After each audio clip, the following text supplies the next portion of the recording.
Hi guys, मेरा नाम निकिता वशिष्ठ है। और जैसा कि मैं अपनी पहले वीडियो में बता ही चुकी हूँ, मैं पिछले 15 सालों से economics and business studies class 11 and 12 के बच्चों को पढ़ा रही हूँ। अपने इतने सालों के एक्सपीरियंस में मैंने हजारों बच्चे पढ़ाए हैं, जिसमें से अराउंड 80 to 85% बच्चों को मैंने आराम से 90% में अब स्कोर कराया है। और कुछ परफेक्ट हंड्रेड्स भी है मेरे पास। और अपनी इसी जर्नी को आगे एक नेक्स्ट लेवल पे ले जाने के लिए, अब की बारी हजारों नहीं लाखों बच्चों के साथ जुड़ने के लिए, मैं यूट्यूब के थ्रू उन बच्चों की हेल्प कराने के लिए, उन बच्चों का एक मेंटोर, एक गाइड, एक गुरु बनने के लिए आई हूँ, जिनको शायद इस वक्त मेरी सबसे ज्यादा जरूरत है। अब जनवरी का महीना शुरू हो चुका है, स्टूडेंट्स का पैनिक मोड ऑन है। और शायद मेरे हिसाब से अब एक हाई टाइम है क्लास 12 के बच्चों के लिए अपनी तैयारी को शुरू कर देने का। हर चीज से दिमाग हटा के अगर आप 1 से 1.5 महीना भी अगला मेरे साथ लग के अपनी पढ़ाई पे फोकस कर लेंगे, तो मैं आपको गारंटी देती हूँ, गिवन द फैक्ट कि आपने अभी तक मान लीजिए कुछ भी तैयारी नहीं करी है, तो भी आप 1 1.5 महीने के अंदर इस लेवल पे पहुंच सकते हैं कि आप आराम से क्लास 12 के अंदर 90 to 95% स्कोर कर सके। और शायद अब मेरी सलाह भी यही रहेगी, being a mentor, being a guide, कि आपको इस वक्त तो फिलहाल हर चीज से दिमाग हटा के बिल्कुल 100% फोकस अपनी पढ़ाई के ऊपर लगा देना चाहिए। आपने सिलेबस कर रखा है तो बहुत अच्छी बात है, कंग्रेचुलेशन फ्रॉम माई साइड। लेकिन अगर सिलेबस नहीं कर रखा है, तो शायद ये वीडियोस आपको बिल्कुल जीरो लेवल से हर एक कंसेप्ट इकोनॉमिक्स और बिजनेस स्टडीज का समझने में हेल्प करेगा। नाउ, जैसे कि मैंने अपनी फर्स्ट वीडियो में बताया था कि शुरुआत में इकोनॉमिक्स से करूंगी, तो बिना देरी किए मैं अपना सबसे पहले इकोनॉमिक्स का प्लान आप लोगों के साथ शेयर करती हूँ। और किस तरीके से मैं इकोनॉमिक्स के कोर्स को अगले 15 दिन के अंदर कुछ इस तरीके से कवर करूंगी कि आपको अपने आप ही चीजें स्ट्रीमलाइन होती हुई दिखाई देंगी। तो बिना किसी देरी किए शुरू करते हैं। नाउ, आप लोगों के सामने यहाँ पे इकोनॉमिक्स का पूरा सिलेबस का एक पूरा रोड मैप, मैंने यहाँ पे एक पूरा कंटेंट आपके सामने मैंने लिखा है, जिसके अंदर आप लोग देख सकते हैं कि क्लास 12 सीबीएसई इकोनॉमिक्स का पेपर ओवरऑल 80 मार्क्स का होता है, जो दो पार्ट से बाइफिकेटेड है। Number 1 is macro economics and number 2 is your Indian economy. और दोनों की ही इक्वल वेटेज 40 40 मार्क्स की है। नेशनल इनकम के, सॉरी, मैक्रो इकोनॉमिक्स के टॉपिक्स कुछ इस तरीके से आपके सामने लिखे हैं। नेशनल इनकम अकाउंटिंग, जिसकी वेटेज सीबीएसई के अंदर 10 मार्क्स है। मनी एंड बैंकिंग, जिसकी वेटेज 6 मार्क्स है। Government budget again 6 marks. Determination, जो सबसे ज्यादा वेटेज रखता है, 12 marks. And balance of payment, जिसकी वेटेज 6 मार्क्स है। एंड इसके अगर हम टोटल करेंगे तो वो 40 मार्क्स बैठता है पूरा।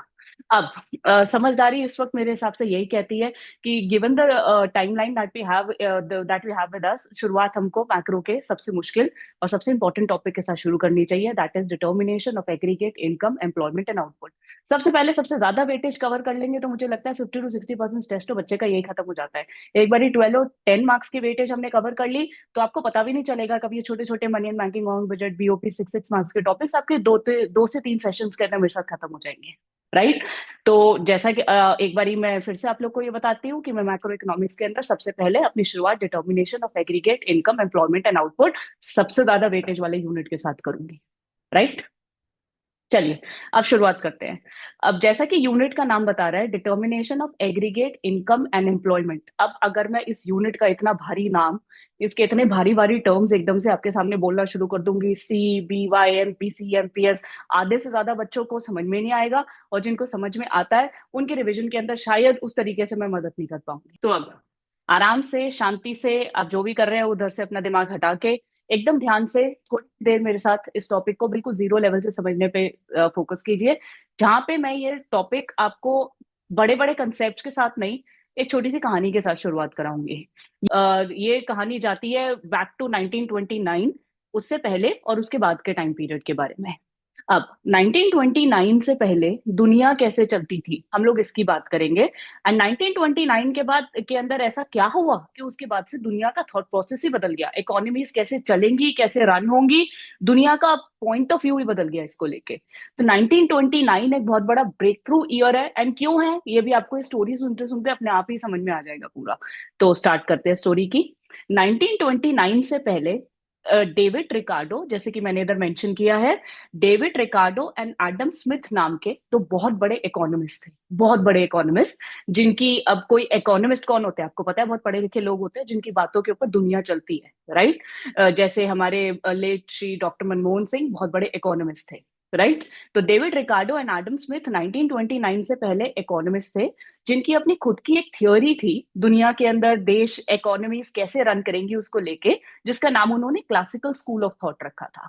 अब क्लासिकल स्कूल ऑफ थॉट के अंदर उन्होंने दो मेजर बातें बोली थी। ये दो ही बातें अगर आप अभी कवर कर लेंगे तो इस यूनिट के कंटेक्स्ट के अंदर इस स्टोरी का क्या रेलेवेंस है आपको समझ में आ जाएगा।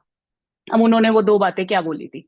सबसे पहली बात उन्होंने बोली थी, supply creates its own demand. जैसे कि मैंने यहाँ पे मेंशन किया है, supply creates its own demand, मतलब मार्केट के अंदर हर प्रोड्यूसर जो भी आउटपुट बनाता है, जैसे भी क्वालिटी का बनाता है, जो भी बना रहा है, लोग उतना ही डिमांड करेंगे। मतलब उनकी अपनी कोई चॉइस नहीं है, मार्केट के अंदर इतने सब्स्टिट्यूट्स नहीं है। जो प्रोड्यूसर बनाएंगे, जैसा बनाएंगे, जिस तरह से बनाएंगे, कंज्यूमर्स उतना ही डिमांड करेंगे। अब इकोनॉमीज को तो कुछ पता नहीं था, जो ये पढ़े लिखे लोग बोलेंगे देश मान लेंगे चुपचाप। लोगों ने बोला आप कह रहे हो सही बात होगी, ओके, राइट। फिर उसके बाद इन्हीं क्लासिकल स्कूल ऑफ थॉट वालों ने जो दूसरी बात बोली वो ये बोली कि हम ये अज्यूम कर लेते हैं there exist full employment in the economy. अब फुल एम्प्लॉयमेंट टर्म का मतलब आपको बहुत अच्छे से समझना चाहिए यहाँ पे। फुल एम्प्लॉयमेंट टर्म का मतलब होता है कि जो भी लोग काम ढूंढ रहे हैं या काम करना चाहते हैं, उन सबके पास कुछ ना कुछ है करने के लिए। अब ये तो बहुत ही बड़ी अजम्पशन हो गई। इस अजम्पशन का सबसे बड़ा मतलब ये है कि इकोनॉमी में अनएम्प्लॉयमेंट नाम की चीज एग्जिस्ट ही नहीं करती। जिसके पास काम करने की कैपेबिलिटी है, जो काम ढूंढ रहा है इकोनॉमी के अंदर या कुछ करना चाहता है, उन सबको ऑटोमेटिकली अपने आप ही कुछ ना कुछ करने को मिल ही जाता है। अब ये भी क्लासिकल स्कूल ऑफ थॉट वालों की एक बहुत बड़ा मिथ था। अब मिथ कह लीजिए, अब ये बात में कैसे टूटा ये अभी आपको समझ में आएगा। बट ये दो मेजर इनकी थ्योरीज थी जिनको सारी की सारी वर्ल्ड इकोनॉमीज ने आंख बंद करके माना। ओके सर, आप कह रहे हो तो ठीक बात होगी, और इसके ऊपर चलते थे। तो मतलब इन दोनों बातों के ऊपर अगर हम लोग थोड़ा सा और एक बारी ब्रीफ के अंदर डिस्कस करें तो ये जाएगा कि इकोनॉमिक एक ही देश में कोई इकोनॉमी को रन करने में कोई प्रॉब्लम होती ही नहीं है। मतलब कोई प्रॉब्लम ही नहीं है, जिसको काम चाहिए सबके पास काम है। और जितना प्रोड्यूसर बनाएंगे, जैसा बनाएंगे, कंज्यूमर उतना ही मांगेंगे, वैसे ही मांगे। तो मतलब प्रॉब्लम कहाँ है? प्रॉब्लम तो कहीं है ही नहीं, सबको रोजी रोजी चल रहा है। तो ये सोच के ऊपर दुनिया चलती थी। फिर 1929 के अंदर अचानक से ग्रेट डिप्रेशन आया। एक बहुत बड़ा ग्रेट डिप्रेशन वर्ल्ड ने फेस किया, जिसके अंदर वर्ल्ड की सभी इकोनॉमीज एक एक करके सिंक करने लग गई लाइन से। बड़ी से बड़ी इकोनॉमी से छोटी सभी कोलैप्स, सभी क्रम्बल कर गई।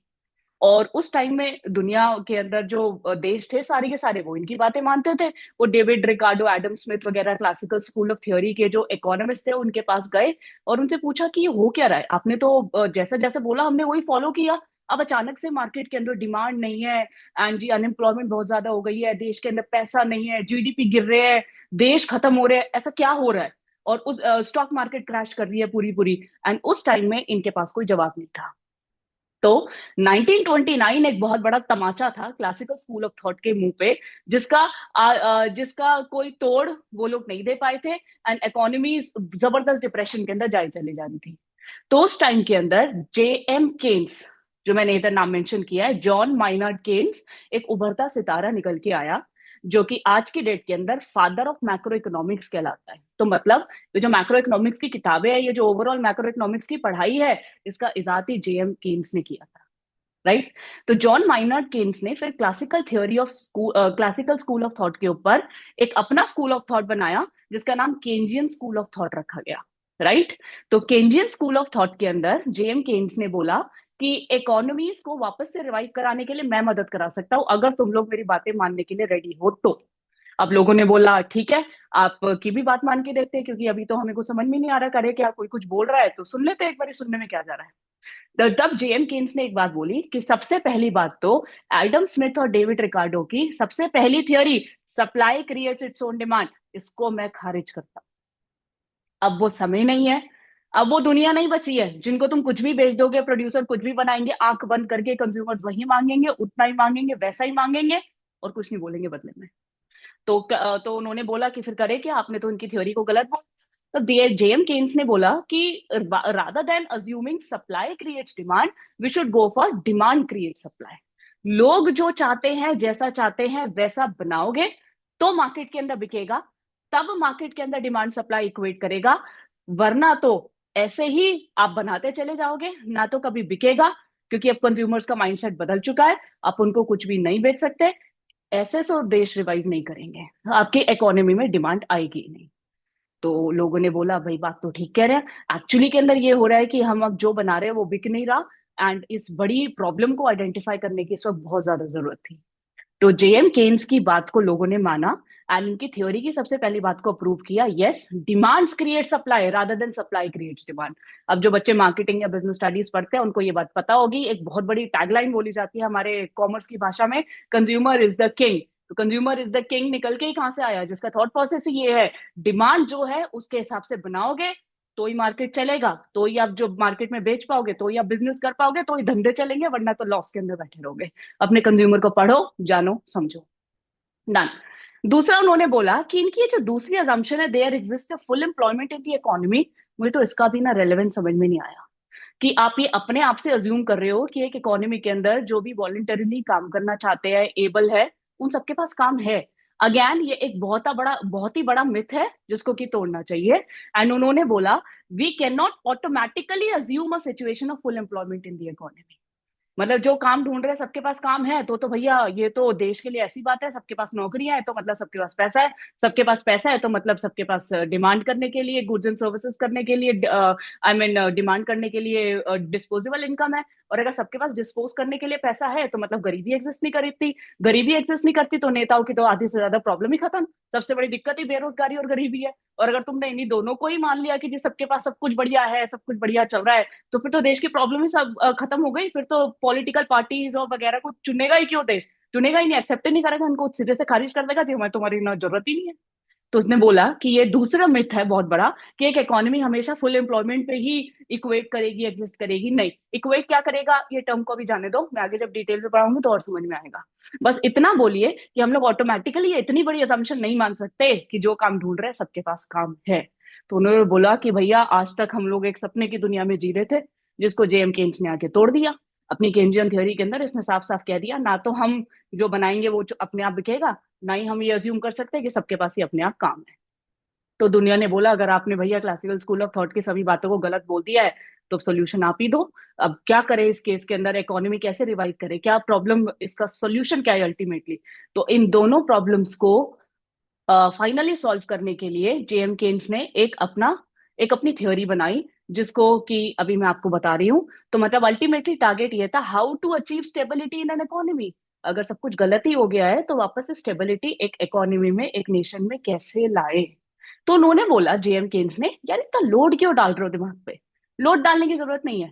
जो माइक्रो इकोनॉमिक्स के अंदर, अब सारे बच्चे अगर ट्वेल्थ में मेरे से ये वाला यूनिट पढ़ रहे हैं तो मतलब पिछले साल 11th में माइक्रो इकोनॉमिक्स सारे पढ़ के आए हैं, जहां पे आपने एक चीज सीखी होगी कि एक मार्केट सेटल कहाँ पे होती है, एक मार्केट इक्वेट कहाँ पे होती है, जहां पे डिमांड और सप्लाई आपस के अंदर मिल जाते हैं। उसने कहा तो इतना लोड क्यों ले रहे हो? जो माइक्रो लेवल पे करते थे अब उसी को मैक्रो लेवल पे करो, सिंपल, राइट? तो जेएम केन्स ने यहाँ पे बोला डिमांड इक्वेट सप्लाई, जहां पे डिमांड और सप्लाई आपस के अंदर मिलेगा, लोग जो मांग रहे हैं, जैसा मांग रहे हैं वैसा बनाओ, अपने आप ही बिकेगा मार्केट के अंदर। और दोनों जिस लेवल पे इक्वेट करेंगे वहां पे मैक्रो लेवल के ऊपर सेटलमेंट होगी। अपने आप से कुछ भी अज्यूम मत करो, राइट? बस उसने ये बात बोला कि अब की बारी हम लोग माइक्रो इकोनॉमिक्स नहीं पढ़ रहे हैं, मैक्रो लेवल पे पढ़ रहे हैं, ओवरऑल लेवल पे पढ़ रहे हैं। तो एक वर्ड आगे लगा दो और वो वर्ड है aggregate. Aggregate demand equates aggregate supply, A D equal to A S. दुनिया डिमांड सप्लाई दोनों ही फोर्सेस पे चलती है, और दोनों जहां पे अल्टीमेटली ऑटोमेटिकली बराबर होंगे वहां पर मैक्रो इकोनॉमिक लेवल पे इक्विलिब्रियम, स्टेबिलिटी आएगी। अब वो जरूरी नहीं है कि फुल एम्प्लॉयमेंट लेवल पे हो, उससे कम में भी आ सकती है।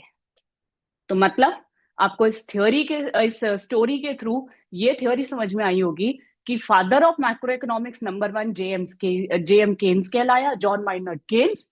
Number 2 economic problem, macro economic problem की स्टडी को अल्टीमेटली स्टडी ही जेएम केन्स ने किया था। एंड नंबर 3 1929 ग्रेट डिप्रेशन के बाद अल्टीमेटली इकोनॉमिस्ट जेएम केन्स के थ्रू इकोनॉमीज को समझ में आया कि एक्चुअली इकोनॉमिक प्रॉब्लम्स एग्जिस्ट करती है मैक्रो लेवल पे, और उनको सॉल्व कैसे करा जाता है। चलिए, अब यहाँ तक कि अभी तक मैंने जो भी समझाया, आई होप आप लोग को कुछ समझ में आया होगा। मैं अपनी पूरी कोशिश करूंगी कि हर एक वीडियो के अंदर इतनी सिंपल लैंग्वेज में और इतनी स्टोरी लाइंस एंड पूरा इंटरैक्टिव बना के आप लोग को सिखाऊं कि आपको बिल्कुल ही डेविएट डाइवर्ट होने का मन ना करे और आपका कनेक्ट मेरी वीडियो के साथ बना रहे। तो चलिए एक बार रिव्यू करते हैं दोबारा से। मैंने आपको पढ़ाया कि दो स्कूल्स ऑफ थॉट थे बहुत बड़े। सबसे पहला था क्लासिकल स्कूल ऑफ थॉट, फिर बाद में आया Keynesian school of thought. Classical school of thought 1929 great depression से पहले था, जिनके अंदर दो बड़े नाम मैं आपको बता रही हूँ, और भी थे बट दो बड़े नाम थे, David Ricardo and Adam Smith, जिन्होंने अपनी थियोरी दी थी क्लासिकल स्कूल ऑफ थॉट के अंदर, जहां पे उन्होंने दो बातें बोली थी। Number 1, supply creates demand, number two, there exist full employment in the economy. मतलब क्या था कि जो प्रोड्यूसर बनाएंगे, जैसा बनाएंगे वैसा ही कंज्यूमर डिमांड करेंगे। नंबर टू, एक इकोनॉमी के अंदर जो भी लोग विलिंग है, एबल है काम करने के लिए, सबके पास काम है। फिर 1929 तक तो ये थ्योरी बहुत बढ़िया चली, बट 1929 के अंदर वक्त दौर हालात बदलते हुए 1929 के अंदर जब ग्रेट डिप्रेशन आया तो ये थ्योरी फ्लॉप हो गई। और उस टाइम के अंदर जेएम केन्स एक नया स्टार उभर के मार्केट के अंदर आया, जिसकी अपनी थ्योरी थी केन्जियन थ्योरी, जहां पे उसने क्लासिकल स्कूल ऑफ थॉट की दोनों बातों को गलत साबित किया एंड अल्टीमेटली फिर दो बातें बोली, सप्लाई क्रिएट्स डिमांड नहीं, डिमांड क्रिएट सप्लाई, पहली बात। दूसरी बात, हम लोग ऑटोमेटिकली अज्यूम नहीं कर सकते कि इक्विलिब्रियम हमेशा फुल एम्प्लॉयमेंट पे आएगा या फिर एक इकोनॉमी हमेशा फुल एम्प्लॉयमेंट पे सस्टेन करेगी, उससे कम में भी कर सकती है। ऐसा जरूरी नहीं है कि जो काम ढूंढ रहे हैं सबके पास ऑटोमेटिकली है। बहुत बड़ा मिथ है, निकाल दो अपने दिमाग से। डन। एंड उसी बात को आगे खत्म करते हुए जेएम केन्स ने ये बोला था कि जैसा माइक्रो इकोनॉमिक्स के अंदर करते हैं वही मैक्रो में करेंगे, डिमांड एंड सप्लाई को बराबर करेंगे, बस अब की बारी नाम के आगे एग्रीगेट लगा दो, aggregate demand equates aggregate supply. जहां पे एग्रीगेट डिमांड और एग्रीगेट सप्लाई आपस के अंदर बराबर हो जाएंगे, वहां पे मैक्रो इकोनॉमिक इक्विलिब्रियम अचीव हो जाएगा। तो मतलब मोटा मोटा इस यूनिट में हमें पहले एग्रीगेट डिमांड पढ़ना है डिटेल में, फिर एग्रीगेट सप्लाई पढ़ना है, और फिर दोनों को मिला के इक्विलिब्रियम पढ़ देना है, मैक्रो लेवल के ऊपर कहाँ पे आ रहा है, और यूनिट खत्म। बस। अब शायद आप लोग को समझ में आया होगा कि इस 12 नंबर के यूनिट में अल्टीमेटली हमको सीखना क्या है। तो अब एक एक करके मैं क्लास के अंदर पहले एग्रीगेट डिमांड, जैसे आज मैं थोड़ा सा एग्रीगेट डिमांड का इंट्रोडक्शन दूंगी, फिर अगले सेशन के अंदर एग्रीगेट डिमांड के कंपोनेंट्स को डिटेल में पढ़ाऊंगी, और आपको अब पता ही नहीं चलेगा, धीरे धीरे अपने आप ही आपको इतनी सिंक के अंदर टॉपिक समझ में आएगा। बस मेरी एक रिक्वेस्ट है, कोई भी सेशन स्किप मत करना, नंबर वन। नंबर टू, अगर आप इसको सिंक के अंदर देखते चले जाएंगे आपका ऐसा कनेक्ट बनेगा, न्यूमेरिकल भी समझ में आएंगे, थ्योरी भी समझ में आएगा, ग्राफ भी समझ में आएगा, और 5 से 7 सेशंस के अंदर ये 12 नंबर का टॉपिक एकदम बढ़िया तरीके से सबके दिमाग के अंदर सेट हो जाएगा। तो चलिए शुरुआत करते हैं सबसे पहले कंटेंट से, that is your aggregate demand. अब एग्रीगेट डिमांड एक मैक्रो इकोनॉमिक्स के हिसाब से 4 पार्ट्स के अंदर बटा हुआ है। अब इन पार्ट्स को डिटेल में पढ़ने से पहले एक बार जो एग्रीगेट डिमांड को ही समझ लेते हैं। एग्रीगेट डिमांड है क्या? एग्रीगेट टोटल डिमांड, मतलब कोई कुछ मांग रहा है, टोटल खर्चा, इकोनॉमी के अंदर करा जाने वाला अल्टीमेटली टोटल खर्चा एग्रीगेट डिमांड कहलाएगा। क्योंकि डिमांड एक्सपेंडिचर से अगर कोई कुछ मांग रहा है तो भैया खर्चा करेगा। तो aggregate demand is nothing but the aggregate expenditure that is carried on in the economy. अब यहाँ पे क्या क्या खर्चे होते हैं यूजुअली नेशन के अंदर? सबसे पहला, खाना पीना घूमना फिरना, हम लोग पिक्चर देख रहे हैं, अपने normal consumption day to day consumption के ऊपर जो भी खर्चा करे, बच्चे का स्कूल, घर के खर्चे, घर का रनिंग एक्सपेंडिचर, प्राइवेट हम जैसे कंज्यूमर्स का जो भी खर्चा है वो सब। नंबर टू, या तो हम कुछ खा रहे हैं, खर्च रहे हैं डेली बेसिस के ऊपर, या फिर कुछ बना रहे हैं, कोई प्रॉपर्टी बना रहे हैं, कोई बिजनेस के अंदर पैसा लगा रहे हैं, कोई लॉन्ग टर्म असेट क्रिएट कर रहे हैं, वो सब कुछ। या फिर एक और जो बड़ा खर्चा होता है सरकार का होता है, सब्सिडीज का एक्सपेंडिचर हो गया, देश को रन करने का एक्सपेंडिचर हो गया, गवर्नमेंट कंपनीज का एक्सपेंडिचर हो गया, सरकार की कितने खर्चे होते हैं अभी तो मैं आपको थोड़ा बहुत तो आपको पता ही होगा, बाकी डिटेल गवर्नमेंट बजट के अंदर जरूर सिखाऊंगी आगे। एंड लास्ट के अंदर आता है नेट एक्सपोर्ट्स। नेट एक्सपोर्ट्स मतलब कि जरूरी थोड़ा है कि सभी खर्चा विद इन द नेशन होगा, बाहर से इंपोर्ट्स भी तो होता है। तो नेट एक्सपोर्ट्स का मतलब होता है exports minus imports. Net economics में नेट वर्ड का मतलब होता है कोई दो कंपोनेंट्स का डिफरेंस। तो एक्सपोर्ट्स और इंपोर्ट्स का जो डिफरेंस होता है उसको नेट एक्सपोर्ट्स बोलते हैं। अब यूजुअली हमारे जैसे डेवलपिंग नेशन के अंदर इंपोर्ट्स ज्यादा होते हैं एक्सपोर्ट से, तो ये नेट यूजुअली नेगेटिव निकलता है कि भैया हमने एक्सपोर्ट किया 500 करोड़ का लेट से एंड इंपोर्ट किया 700 करोड़ का। तो अब इंपोर्ट ज्यादा है तो मतलब खर्चा हमारी साइड से ज्यादा, राइट।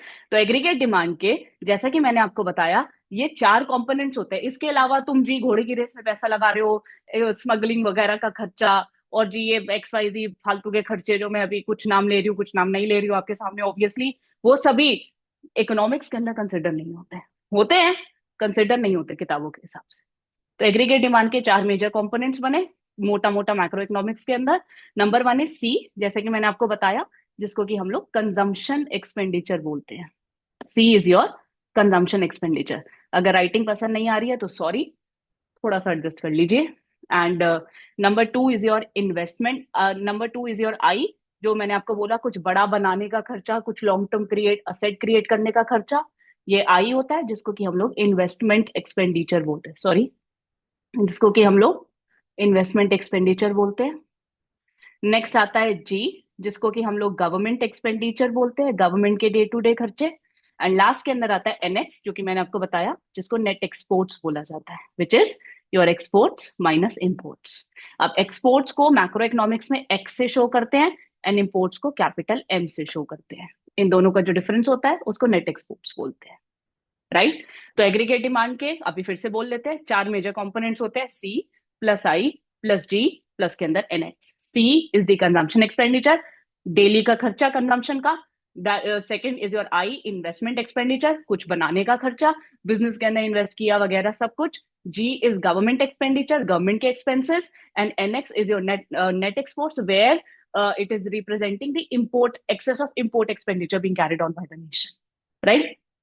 अब जैसे कि अगेन मैं आपको एक बार बताऊंगी, फर्स्ट वीडियो के अंदर मैंने ये बोला था कि सिर्फ सिलेबस नहीं कराना है, बच्चों को ये भी बताना है साथ साथ कि कौन कौन से टॉपिक्स कितनी वेटेज के अंदर सीबीएसई के अंदर आते हैं, उसके अंदर लिखना क्या है, राइट। तो एग्रीगेट डिमांड के ये चारों कंपोनेंट्स यूजुअली पेपर के अंदर 4 मार्क्स के एक्सप्लेन करने को आते हैं, जहां पे इन चारों ही कंपोनेंट्स को एक एक करके आप 1 या 2 लाइंस के अंदर एक्सप्लेन करेंगे एंड आपका पूरा एग्रीगेट डिमांड का यहाँ पे आंसर बन जाएगा। तो सी plus I plus G plus के अंदर एनएक्स, या फिर consumption expenditure plus investment expenditure plus government expenditure plus net exports, ये चारों के चारों कंपोनेंट्स को 1 या 2 लाइंस के अंदर आप लोग लिखेंगे और वो एग्रीगेट डिमांड के components. What are the components of aggregate demand, ये सबसे पहला टॉपिक बनता है इस किताब का, राइट। तो बिल्कुल आपकी, आप कोई भी बुक फॉलो कर रहे हैं, मैं पर्सनली रेफर संदीप गर काफी ज्यादा करती हूँ, बाकी मैं सभी बुक्स को ओवरऑल एक बार रिव्यू जरूर करती हूँ। तो संदीप गर के अंदर पहले या दूसरे पेज के ऊपर ही आपको ये वाला टॉपिक मिल जाएगा, C plus I plus D plus के अंदर NX, right. So these are the 4 components of aggregate demand. अब 12th की पढ़ाई के हिसाब से सिलेबस कंटेंट के हिसाब से हमको 2 कंपोनेंट्स के ऊपर फोकस करना है। अब मैम बाकी दोनों जी और नेट एक्सपोर्ट्स की जो एक्सटेंशन है ये आप ग्रेजुएशन में करेंगे, राइट। बट मैं आपको सी प्लस आई यहाँ पे इतना बढ़िया सिखा दूंगी, जब ये एक्सटेंशन प्रोफेसर आपको यूनिवर्सिटीज में सिखाएंगे या आप मेरी वीडियोस के अंदर आगे जब मैं ग्रेजुएशन कवर कराऊंगी बीकॉम ऑनर्स वगैरह का, तब आप लोग देखेंगे तो आपको बहुत आराम से समझ में आएगा। तो अगेन 12th के अंदर आपको सिर्फ 2 कंपोनेंट्स के ऊपर फोकस करना है फिलहाल, number 1 is C, number 2 is I, right. तो अब यहाँ पर मैंने आपको एक बेस बना दिया है पूरा कि एग्रीगेट यूनिट जो पूरा है, determination of aggregate income and employment, उसके अंदर हमको करना क्या है, नंबर 1। एंड इसकी जो टॉपिक का कंटेंट की शुरुआत है वो कहाँ से हुई, 1929 के अंदर, पुराने टाइम से किस तरीके से ये थ्योरी, ये कंसेप्ट बन के आया, और इस यूनिट के अंदर अगेन हमें एग्रीगेट डिमांड, एग्रीगेट सप्लाई, दो मोटी मोटी बातों को डिटेल में पढ़ना है, फिर दोनों को मिला देना है, मैक्रो इकोनॉमिक इक्विलिब्रियम, यूनिट खत्म। इसके ऊपर कोई ऐसी बात नहीं है, कुछ ऐसा मुश्किल नहीं है इस यूनिट के अंदर जिसको समझने में आपको जी बहुत ज्यादा तीर लगाने पड़ रहे हैं, ना ना ना, नथिंग, राइट।